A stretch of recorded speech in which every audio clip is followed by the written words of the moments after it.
the cameras flashed, the crowd froze, and just like that, Hollywood had a new obsession. Oh, absolutely. It's that classic red carpet moment. Right. I mean, imagine walking down that carpet. The whole world is watching you. They're capturing your perfect smile, your designer gown. But, nobody knows what's actually going on behind that smile. Exactly. Because just beneath the surface of that glamorous image, you are holding on to a terrifying secret about the very day you became a mother. Which is just a staggering contrast. It really is. So, welcome to Starscope Report.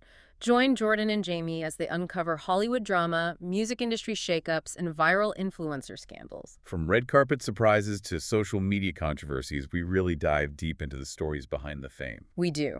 And today, we are taking a stack of intense, truly eye-opening sources. Like, we're talking about a deeply personal essay from Fresh Prince of Bel-Air star Tatyana Ali. Yeah, and her actual congressional testimony, plus these comprehensive medical fact sheets on maternal mental health and birth trauma. It's a lot to get through. But our mission for this deep dive is to unpack Tatyana's harrowing story and look at the clinical mechanisms behind what happened to her. Right, to explore what researchers are calling the hidden crisis of obstetric violence. So if you are listening to this right now, I want you to imagine preparing for what you've been told will be like the most beautiful day of your life. Only to have the script completely flip the exact moment you walk through those hospital doors. Yeah. And that is precisely where Tatyana Ali's account begins, right? The sources detail the 2016 birth of her first son, Edward. Yeah, they nicknamed him Azzy.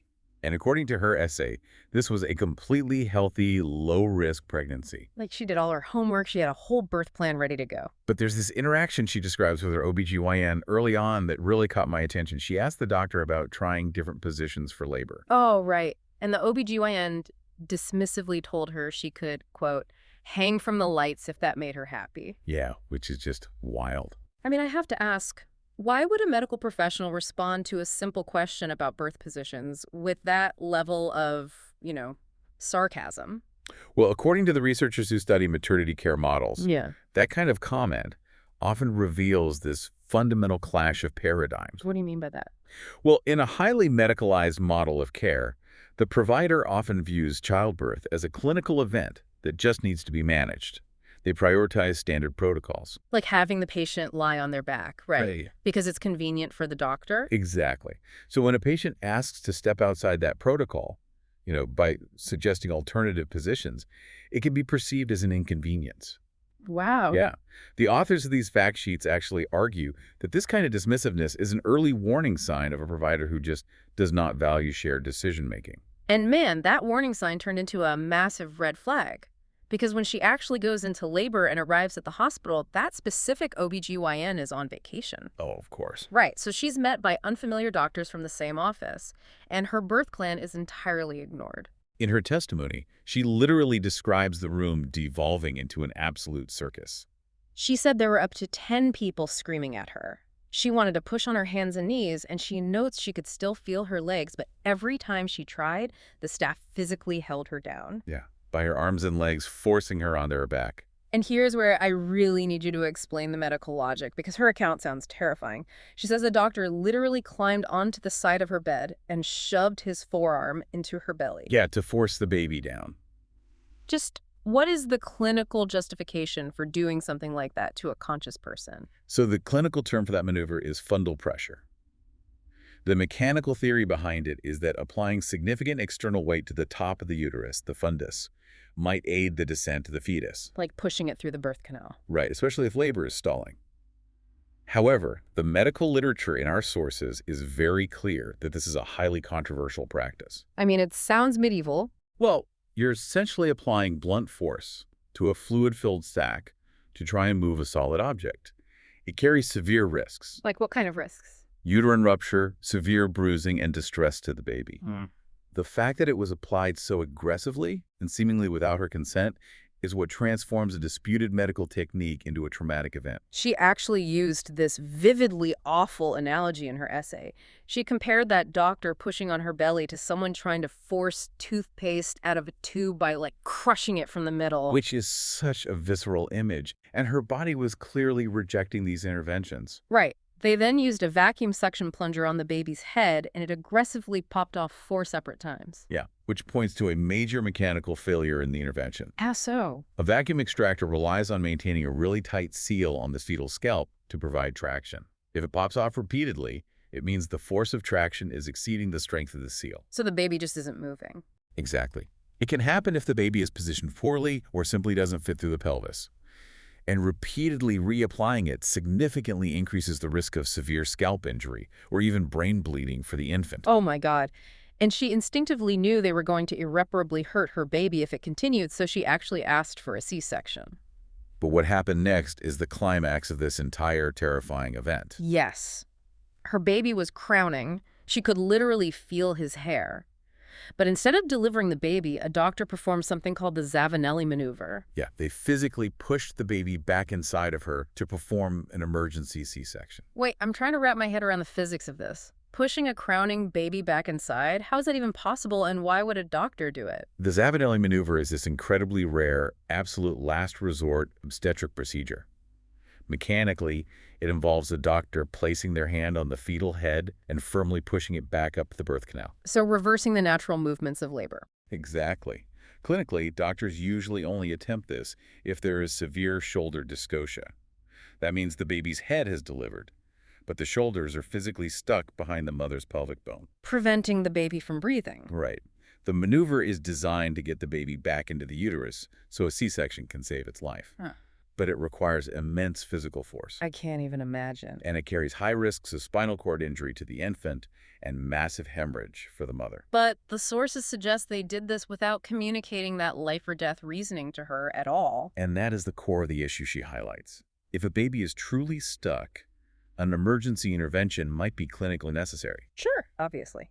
But performing a forceful, invasive maneuver like the Zavanelli without clear, urgent communication, without telling the conscious patient what is happening and why, it removes all agency. It leaves the patient experiencing the event not as a life-saving measure, but as a physical assault. Precisely. And the physical aftermath was devastating. Tatyana started convulsing and shaking before passing out. And her son, Azzy, had to spend his first days in the NICU because the trauma of the birth left him unable to urinate on his own. Yeah, the head pediatric urologist directly blamed the traumatic delivery. And if you think the physical scars are the end of the story, you need to hear what happens next, because the financial element here is shocking. It really is. The hospital billed them $140,000 for that emergency C-section, and the insurance company paid it immediately. Which highlights a massive disconnect in how medical care is valued and compensated in our system. But wait till you hear what came next, because her story is just the tip of the iceberg. If you're loving these Hollywood twists and deep dives, make sure you're subscribed, because we've got even crazier stories ahead. We definitely do. And, looking at the broader data provided in these fact sheets is crucial. Right, because the authors and organizations like the Black Mamas Matter Alliance, they use a very specific term for this systemic crisis. They call it obstetric violence. Yeah. And according to the sources, 1 in 5 birthing people in the U.S. report experiencing some form of mistreatment during pregnancy or childbirth. And for Black women, the researchers note that the mistreatment rate jumps to 30%. It's awful. Furthermore, the CDC data in our stack shows Black women are 3 to 4 times more likely to die from pregnancy-related causes than white women. Those statistics really reframe Tatyana Ali's experience, don't they? Absolutely. The authors of these reports argue that her story is not just an isolated case of bad luck with an on-call doctor. It's a textbook example of systemic disparities in maternity care. And the sources define this trauma very clearly. It isn't always about the physical surgery itself. No, it's heavily rooted in a loss of autonomy. It's about being shouted at, being ignored, or having invasive procedures done without consent. The quotes from the women in these fact sheets are incredibly heavy. One woman is quoted saying, "I was treated like nothing." Another states, "I felt raped and my dignity was taken from me." But let me play devil's advocate for a second. The text also quotes a researcher saying that trauma is, quote, in the eye of the beholder. Right. So what a mother perceives as birth trauma might be viewed by the obstetric staff as a totally routine delivery. If a surgeon's only job is to make sure nobody dies, and they achieve that, how do the researchers square the clinical success with the psychological damage? It's a really important question. Is this just a massive empathy gap? The sources strongly suggest that this empathy gap is a primary driver of the trauma. To understand this, it helps to look at how the human nervous system processes threat. Okay, break that down for me. Think of the nervous system like a sophisticated building fire alarm. If a doctor is focused purely on the clinical outcome, like extracting the baby quickly, they might bypass communication. Because to the doctor, it's a routine procedure. Exactly. But to the patient who is being held down and subjected to sudden, painful interventions without explanation, their internal fire alarms are blaring. So it doesn't matter if the clinical chart later says the delivery was routine and the building didn't burn down. Right, the nervous system registered a life or death threat, a profound loss of bodily autonomy. The psychological damage occurs because the medical model often treats the body as a machine to be fixed, totally ignoring the mind attached to it. Wow. So the physical scars heal, but the nervous system stays locked in that emergency state. Yeah, and that brings us to the actual tangible fallout of this crisis, because the trauma doesn't stop at the hospital doors. According to the medical fact sheets, suicide and overdose are the leading causes of death for women in the first year following pregnancy. Which is just a staggering reality. That accounts for about 225 deaths each year in the U.S. alone. The leading cause of maternal death is not hemorrhage, and it is not infection. It is mental health conditions. And the sources show that 1 in 3 birthing people report feeling traumatized by their childbirth experience. Yeah, and an estimated 4 to 6% develop full-blown post-traumatic stress disorder. I have to push back on how we talk about this culturally, though. We casually throw around terms like the baby blues. Oh, all the time. Right. We put it in magazines like it's just a phase of feeling a little tired and sad.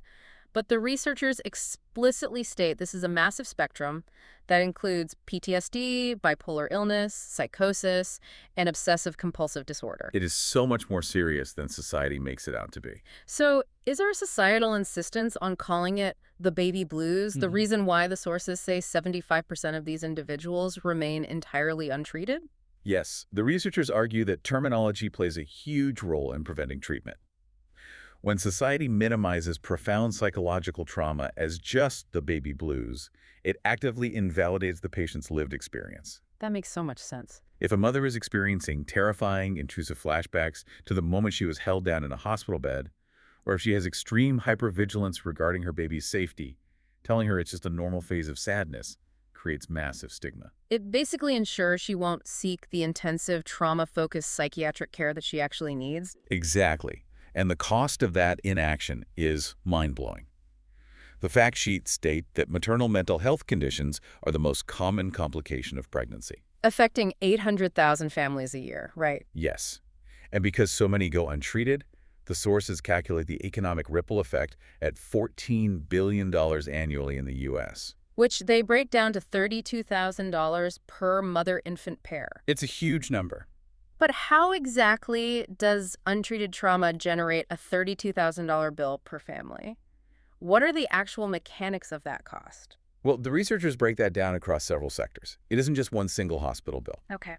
First, there's the loss of maternal economic productivity. That's wages lost because a mother dealing with untreated PTSD or severe depression just cannot return to work. That makes sense. Then there are increased maternal health care costs, such as frequent emergency room visits for panic attacks that mimic heart attacks. Oh, wow. Yeah. But crucially, a large portion of that cost relates to the child. The data shows that untreated maternal mental health conditions can lead to higher rates of preterm birth if the trauma occurred in a previous pregnancy. Resulting in really expensive NICU stays. Exactly. It also impacts the infant's cognitive and emotional development, leading to increased costs for pediatric care, behavioral interventions, and special education support later on. So the trauma literally cascades through the family's timeline. It really does. It's a staggering systemic failure. But Tatyana Ali didn't just accept this.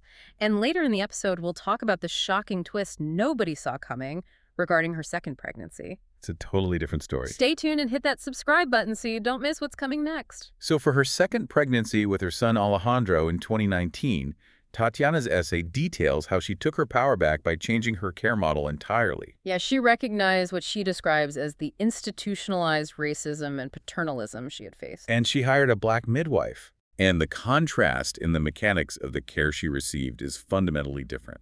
It really is. Like, she notes that her previous OBGYN gave her maybe 20-minute appointments, which always involved immediate invasive vaginal checks. Right. But her midwife spent hours getting to know her. The midwife asked for verbal permission just to touch her belly at every single appointment, and she never performed an intravaginal check. The authors advocating for midwifery care point out that this model is built on establishing psychological safety. Which seems so basic, but it's apparently rare. Yeah. By asking permission to touch her belly, the midwife is reinforcing the patient's bodily autonomy at every interaction. It trains the patient to know that their consent is the ultimate authority in the room. But here is where the sources confused me a bit.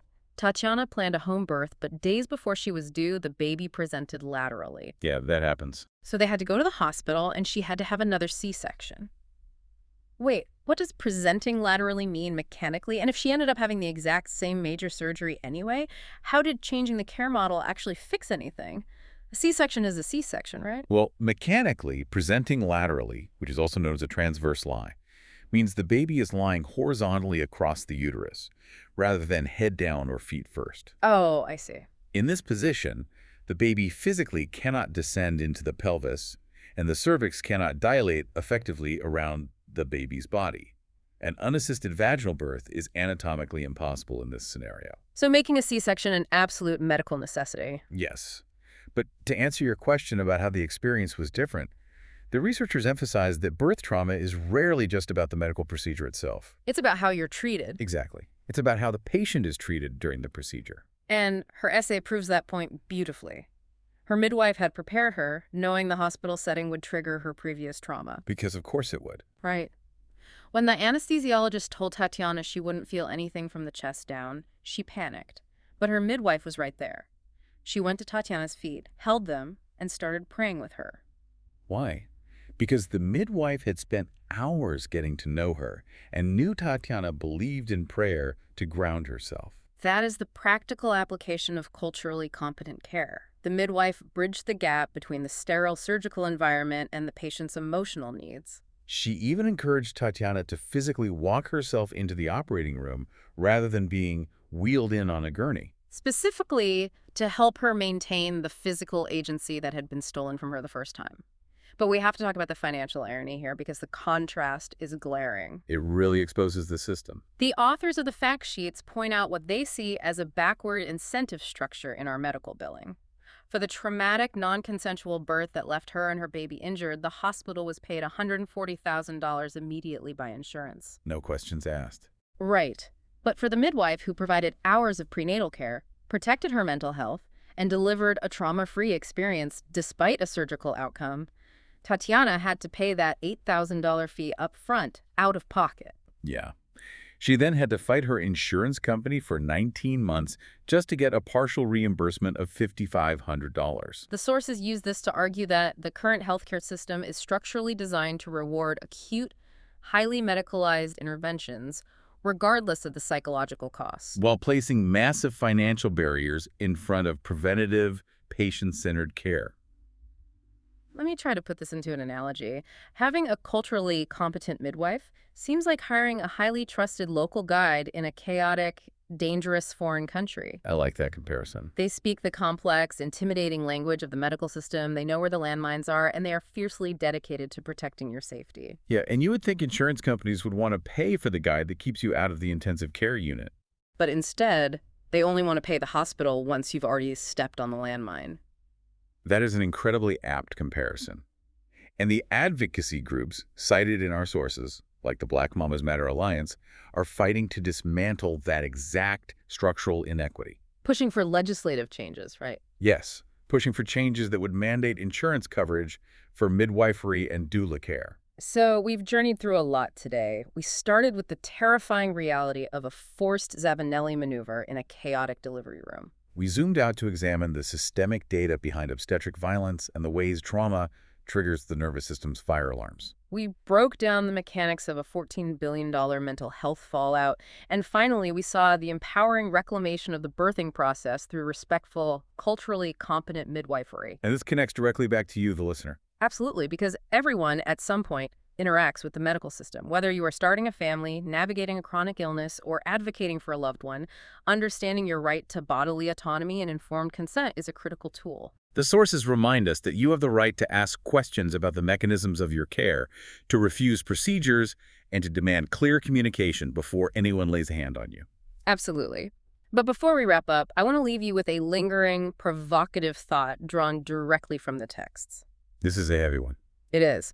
The sources mention that Black women often enter pregnancy and childbirth carrying intergenerational trauma. Yeah, the researchers point out the historical reality that the foundations of modern gynecology were built by figures like J. Marion Sims. Who tested surgical procedures on enslaved Black women without their consent and without anesthesia. It is a dark history that advocacy groups argue is always present in the room.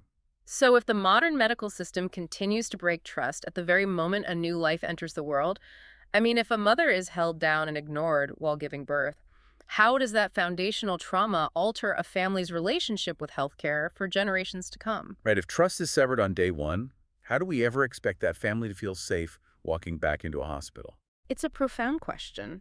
It suggests that the impact of obstetric violence extends far beyond one patient. It has the power to disenfranchise entire family lines from seeking necessary medical care in the future. It changes everything you think about the healthcare system. Think back to that opening image of the actress on the red carpet. The cameras are flashing. The world sees a picture of perfection and success. But just out of frame, hidden behind the smiles, is a systemic crisis that happens behind closed hospital doors every single day. The question is, now that we know the secret, what are we going to do to change the script? You've been listening to Starscope Report, where Jordan and Jamie uncover the stories shaping Hollywood, music, and pop culture. Thanks for tuning in, and don't forget to subscribe for more stories that keep the stars shining.